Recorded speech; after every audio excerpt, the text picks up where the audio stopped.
એનાથી આપણે ગણો તો 4-5 દિવસ વહેલા હાર ઉગાવો લીધેલો છે. આપણે 2 લાખ લઈ શકીએ છીએ ભાઈ. કેસો ત્યારે કે 4 દિન માનતા ઉગી ગયું છે એટલે આપણે ગા જે છે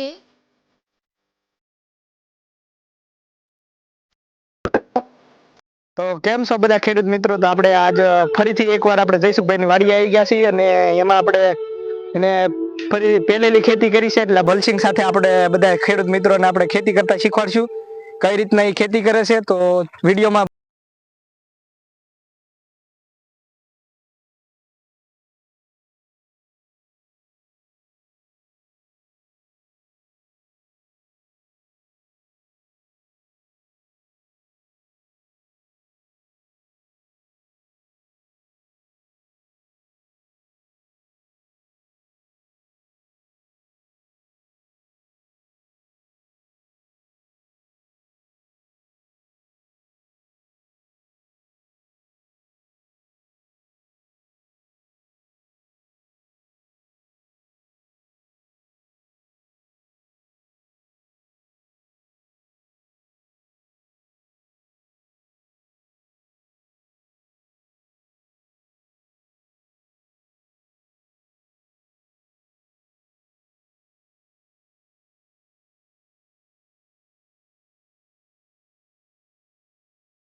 મલ્ચિંગ નો પાછો તો તમારે આ 2 કરતા ઘાસ વધારે દેખાતું હોય એટલે ખેડૂત મિત્રોને આ મોંઘું પડે કે આમ સસ્તું થઈ જાય? હા, સસ્તું પડે કેમ કે આ એક પાળો હોય તો આપણે એમાં ઘાસ નીકળે તો એકમાં આપણે એક દાડીઓ આખો દીમાં એક પાળો પૂરો ન કરી શકે.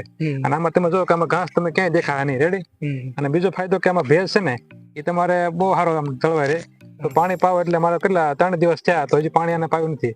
અને ઓપન ફીલ્ડમાં તમે ખેતી કરો કે આપણે કેરામાં કરો તો એમાં તમારે ભેજ હુકાઈ જાય એટલે પછી તવડા પડે એટલે બિયારણ ખોટું બહુ ફેલ થાય એમ. તો જયસુખભાઈ આપણે તમે જણાવશો કે આ તમે કયો છો અત્યારે કે આ 4 દિન માલકાર ઉગી ગયું છે નકર આપણે અત્યારે વાવે છે બધા ખેડૂત મિત્રો એને તો અઠવાડિયું વહી જાય છે. તો એની રાજ શું છે તમે?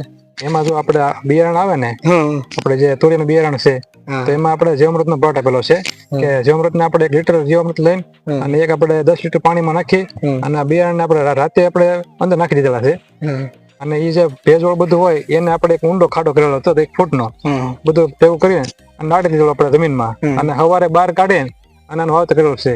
તો એનાથી આપણે એમ ગણો તો 4-5 દિવસ વહેલા હાર ઉગાવો લીધેલો છે. નકર આમ કમસે કમ કેટલા અઠવાડિયું લાગે 8 દિવસ લાગે ઉગતા. એના બદલા 4 દિવસમાં બિયારણ બધું તમે જોવો કે એક હરખું નીકળી ગયેલું છે. તમે આ ખેડૂત મિત્રોને તમે જીવામૃત નું આપ્યું માહિતી પણ એ કઈ રીતનું બને તમે જણાવશો મારા ખેડૂત મિત્રોને બધા? હા, એ તમને જણાવી દો કે આપણે 200 લીટર બેરલ હોય એમાં આપણે 2 કિલો ગોળ લેવાનો, પછી 10 લીટર આપણે ગૌમૂત્ર લેવાનું અને 10 લીટર ગાયની છાશ લેવાની તાજી. એટલે આપણે બીજી ન લઈએ કે બધી ચાલે? ગાયની જ તે. ગાયની જ. હા. અને 2 કિલો આપણે જે માટી હોય કે જ્યાં આપણે દવાનો છંટકાવ ન થયો હોય, વડની નીચે હોય, કોઈ છેટા પાણીની માટી હોય એ લઈ શકો. અને બીજું આપણે કઠોળનો લોટ આપણે આવે ને કે એમાં આપણે ચણા લોટ આપણે લઈ શકીએ. એટલું તમે ઉમેરી અને જે આપણે 200 લીટર પાણી છે એ આપણે એમાં એક ટાઈ બેરલ બનાવવાનું એ રીતનો. અને એને આપણે 1 અઠવાડિયું રાખવાનું આપણે. 1 અઠવાડિયું? હા. અને આખો દિવસમાં 2 વાર તમારે એને હલાવવાનું. આપણે ફોટે આવે ને એ તમારે આપણે ઘડિયાળ કેમ કાંટો ફરે એ રીતે આપણે 5-5 મિનિટ આપણે 2 ટાઈમ આપણે હલાવવાનું, સાંજ ને સવાર, એટલે કમ્પ્લીટ થઈ જાય તૈયાર. એટલે એ આપણે આમાં જ્યારે એ તૈયાર થઈ જાય એટલે આપણે ટપક ની અંદર કરવાનું કે ફુવારા સાથે? નહીં, ડ્રીપ માં આપવાનું આપણે. ડ્રીપ માં આપવાનું? ફુવારામાં આપીએ કાંઈ પણ એમાં માત્ર હલકા ભારે થાય એટલે ડ્રીપ માં આપવાથી કયું આમ કાળું થાય નહીં એમ. તો સરસ, તમે જયસુખભાઈ અમારા ખેડૂત મિત્રો ભાઈઓને બધાને તમે માહિતી આપી છે અને ખેતરમાં આપણે નવી બધા પ્રગતિ કરે આપણે ખેડૂત ભાઈઓ બધા.